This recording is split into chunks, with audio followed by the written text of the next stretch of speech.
છોટાઉદેપુર જિલ્લાના નસવાડી તાલુકામાં ધામસિયાથી જબુગામ સુધીના 4 લેન નેશનલ હાઈવે 56ના નિર્માણ કાર્યમાં ગંભીર બેદરકારી સામે આવી, કારણ કે પાણીના નિકાલનો જૂનો માર્ગ બંધ કરી દેવાતા અને નવી વ્યવસ્થા ન કરાતા ગોડી સિમેલ ગામના મંદિર અને ખેડૂતોના ખેતરોમાં વરસાદી પાણી ભરાયા છે।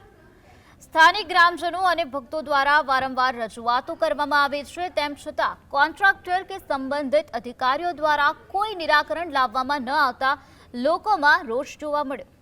ચોમાસાની આ સિઝનમાં પાણી ભરાવાની ગંભીર સમસ્યાથી ખેડૂતો અને રાહદારીઓને ભારે હાલાકી વેઠવી પડી રહી છે, ત્યારે નેશનલ હાઈવે વિભાગ આ બાબતે વહેલી તકે યોગ્ય નિકાલ લાવે તેવી ઉગ્ર માંગ ઉઠી છે।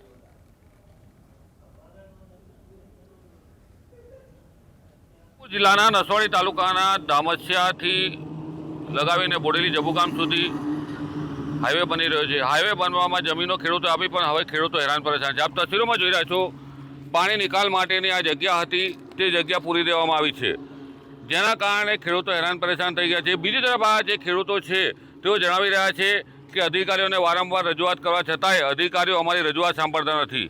વરસાદી પાણીના નિકાલ માટે નેશનલ હાઈવે 56 વિભાગના અધિકારીઓ ખેડૂતોની રજૂઆત ના સાંભળતા ખેડૂતો તો પાયમાલ થયા છે। સાથે સાથે નજીકમાં હનુમાન મંદિર આવેલું છે અને ત્યાં ભક્તો દર શનિવારે અલગ અલગ કાર્યક્રમો ધાર્મિક કરતા હોય છે, ત્યારે મંદિરની અંદરથી પાણી પ્રવેશી જાય છે, જેના કારણે ભક્તોમાં નારાજગી છે। નેશનલ હાઈવે 56ના અધિકારીઓ કામ કરીને ગયા પછી ચોમાસામાં દેખાતા પણ નથી। રફીક ધણીવાલા, GSTV, છોટાઉદેપુર।